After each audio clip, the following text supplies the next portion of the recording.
Hello guys, pag-usapan lang natin ang breaking news na exclusive nga naman guys na pinag-uusapan ng mga legit na marites. Chika ni Christy, Alden, Catherine, magkarelasyon na. Ibig sabihin guys, confirm na ba para kay Christy Permin na magjowa na sina Catherine, Bernardo at Alden Richard. Ibig sabihin nito guys, malakas pala ang pakiramdam ni na Christy Permin at ang kanyang mga nakakasama sa kanyang showbiz now na.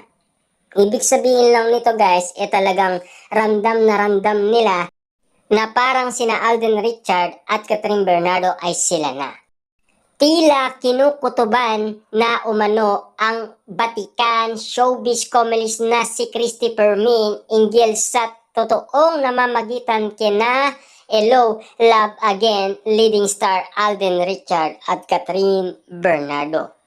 So sa latest episode ng Showbiz Now na, nitong Biyernes, October 12, sinabi ni Christy na gusto raw niyang maniwalang magjowa na raw ang dalawang artista. Lalo na ngayon, inilabas na ang official thriller ng Hello, Love, Goodbye.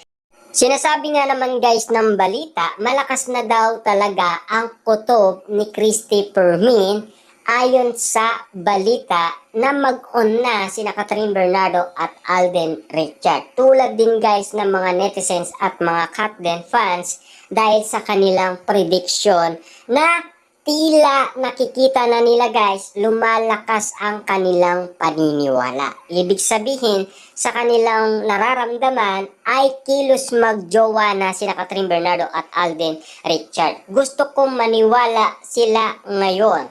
Kakaiba po kasi noon medyo ilang pa si Alden. Pumunta siya sa bahay ni na Catherine pero alam mong may espasyo pa. Mayroon pang distansya saad ni Christy. Papaano pa kasi guys?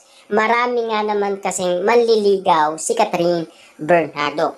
Pero meron tayong updated guys na mga nakaraan na balita patungkol umano guys pag-busted ni Catherine Bernardo kay Jericho Rosales. Ibig sabihin lang nito guys, meron pang ibang manliligaw si Catherine Bernardo na hindi pa umano binasted ni Catherine Bernardo. Walang iba kundi si Mayor Mark. At ayon pa kay Ogie Diaz, solid din na manliligaw daw yon kay Catherine Bernardo. Kung ano man daw ang ginagawa ni Alden Richard, ganun din ang ginagawa ni Mayor Mark. Siyempre, nililigawan niya rin ang pamilyang Bernardo. Siyempre, si Alden Richard guys, nagkaroon ng malaking bonus. Kitang-kita naman natin guys, 1 month sila sa Canada at pinagkaguluhan lahat ng intriga at issue na nagkaroon nga naman guys ng pagkakataon si Alden Richard na may pakita ang kanyang pagmamahal kay Catherine Bernardo. Dagdag pa niya, pero ngayon ang mga pamangkin ni Catherine kinakarga ni Alden, nilalaro at si Tita Min Bernardo pa ang nagpo-post. Ibig sabihin lang nito guys, marami na ang nakakaalam na botong-boto daw si Mami Min Bernardo kay Alden Richard.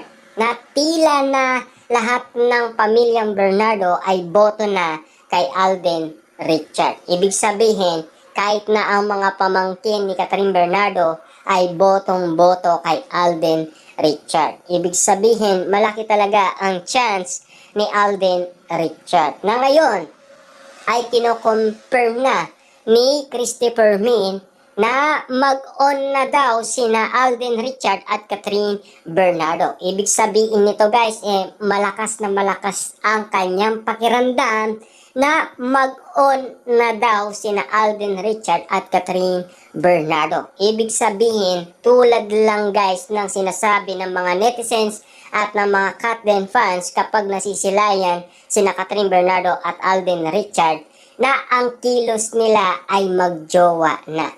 Ang sabi pa dito guys, maging ang dalawang co-host ni Christy na sina Romel Chica at Wendell Alvarez ay sumasang-ayon sa kutob niya kaugnay sa real score ni Alden at Catherine. Ayon kay Romel, meron na silang namamagitan sa isa't isa. Ako rin sa tingin ko rin, segunda naman ni Wendell. Pero sa kasalukuyan, abang isinusulat ang artikulong ito, wala pang anumang paayag ang dalawa para pabulaan or kumpirmahin ang naturang chika maliban sa isang panayam ni Alden kung saan niya sinabi ang isang makaulugan, what you see, what you get, na tanungin siya tungkol sa namamagitan sa kanila ni Catherine Bernardo. Siyempre guys, no, sinasabi kasi ni Alden Richard kung ano man ang nakikita natin sa kanila, yun daw ang inala natin sa kanila. Ibig sabihin, magkaibigan lang sila. Pero, palaki ng palaki ang issue at intriga dahil ayon sa kampo daw ni Catherine Bernardo, na sinasabi ni Ogie Diaz, solid naman niligaw si Alden Richard. At ayon pa guys sa karagdagan ng balita na bet daw ni Mami Min Bernardo ang uling naligaw kay Catherine Bernardo. Ibig sabihin lang nito guys, si Alden Richard lang ang uling naligaw kay Catherine Bernardo. Wala nang iba. Ibig sabihin lang nito guys, talagang confirm na ba sa lahat ng tao na mag-on na sina Catherine Bernardo at Alden Richard base sa kanilang nakikita at base sa kinikilos ni na Alden Richard at Catherine Bernardo na pinapakita sa kanila. Naanimo kasi guys, ang daming kinikilig, lalong-lalo na guys, ang mga kababaihan. At lalong-lalo na, si Christopher Min ay babae din. Diba? Siyempre, kinikilig din siya guys lalong-lalo na sa mga kilos lang ni Alden Richard na ginagawa. Bawat titig talaga maraming kinikilig na mga kababaihan. Kitang-kita naman natin guys, no? Kahit na si Catherine Bernardo ay bumibigay at kinikilig din at lalong-lalo na ginagalaw niya pa ang kanyang buhok na parang ang haba nga naman ng hair niya. Diba? Siyempre, ganyan din ang inala ng mga kababaihan sa lahat.